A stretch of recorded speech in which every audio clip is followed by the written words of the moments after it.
What's going on, everybody? This is far and away the most unique and coolest guitar that I own, and I often get a lot of questions about this in my live streams and my videos, so I figured I would do a video dedicated to it.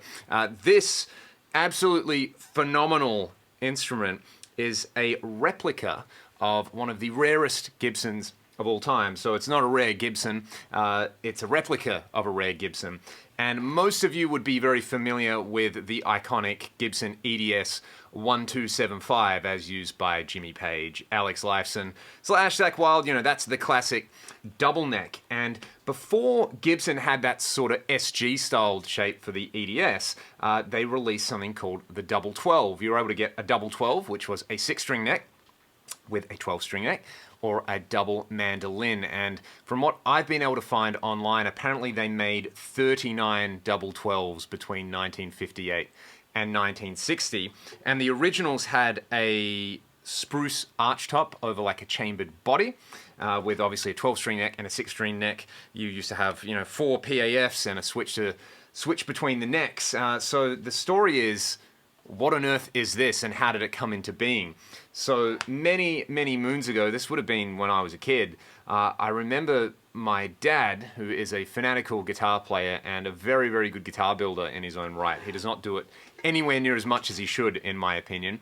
But he had this book which had a picture of an original Gibson double 12 in sunburst. And I even remember when I was like maybe 9 or 10 hanging around his workshop and him going, I'm going to build one of those one day, I'm going to copy it. And the only issue is when there's only like a handful of these things in the world and they're all owned by collectors, it's pretty hard to get your hands on an original or on plan. So what he did, this was his like genius move, was there were a bunch of pictures in this book that he owned. So he photocopied the pictures and like blew them up to scale. And then just going off the pictures, he made a replica of the guitar. So he tried to do as much detail work as possible. And this is all pre-internet as well. And my dad doesn't use computers at all. He's super old school, so he wouldn't have used the internet anyway. And he did everything himself. The changes are that the body is solid mahogany, so it's pretty damn heavy.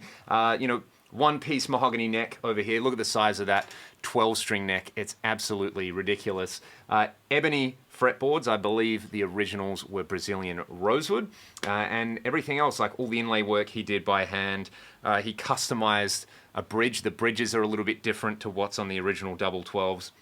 I say a replica. It's a very loose kind of replica. It's more like a homage to a super rare instrument. And obviously they were never made in gold, and this one is in gold, and it's essentially been relicked to look like a 50 or 60-year-old guitar that has been played a lot. And I put a photo of this on my Instagram like right after I got Instagram, and I actually got a message from somebody who owns an original double 12 in sunburst, and they flipped out and they were like, where did you get a gold one? I've never seen a gold one. And I basically told him this story, like, well, I've never seen one in the flesh. I think I'd be very lucky to see a real one in the flesh because there's so few, and this is my dad's absolute homebrew homage to the Gibson double 12. And from memory, I can't even remember what pickups are in here. They might be a set of like Wilkinson humbuckers, but they sound great. The neck profiles are gorgeous. There's only 20 frets on each of these necks, and it just sounds amazing, as you heard in the intro there. It's great for that kind of 70s, chimey 12-string vibe and crossing over to like a real meaty Les Paul SG kind of tone. But one thing that I love with this is that, for example, if you're playing on the 6-string neck, but you've got the 12-string neck selected, you get this really unique kind of reverby overtone thing where you don't have any of the attack of the notes, but the 12-string neck like sympathetically resonates and vibrates with what you're playing on the 12. It's almost like a drone sitar style thing. I'll go over to a clean sound with that, and you can get a taste for it with this sort of thing. Actually, I'll just chuck a compressor on in front of this so you can hear a bit more of it. But 12-string neck is selected at the moment, and I'm going to play on the 6-string neck. You get this sound.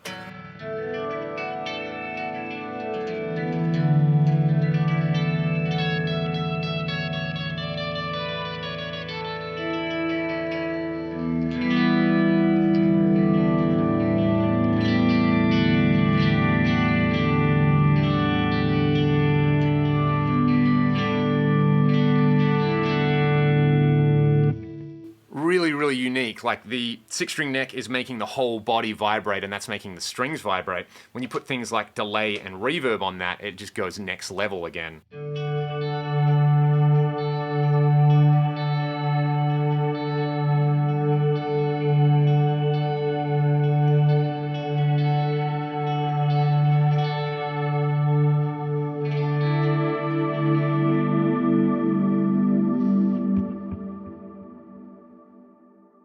Pretty fantastic, right? And you can kind of do the opposite thing and play on the 12-string neck while you've got the 6-string neck selected.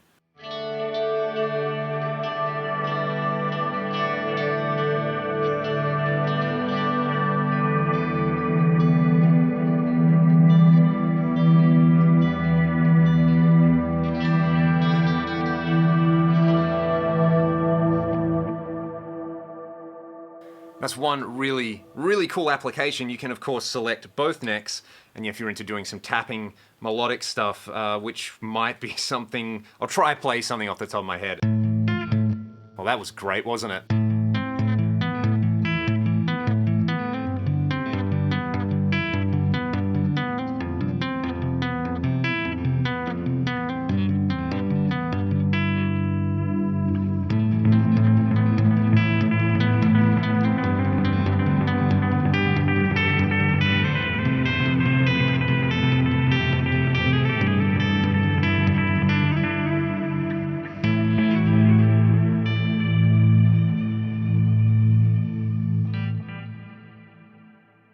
Another cool application would be doing like tapped runs with some distortion, say something like this. Let me just swap over to a lead sound, where, for example, you might tap like A and C on the low string here. Oh, actually, I'll do it on the high strings. That should sound pretty cool. But then you tap like B in the middle, so you get this.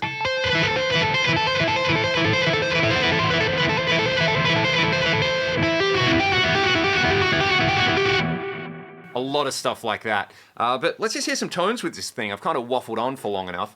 So like I said, easily the coolest thing that I own. Anyone who ever comes here wants to play it and wants to talk about it. So I figured I would share it with you wonderful people. Let's do some silly lead guitar stuff on the 12-string neck. Like, you know, shredding on a 12-string sounds pretty interesting, I think. Let's do that, and then I'll just go through some sort of clean and crunch tones for you guys.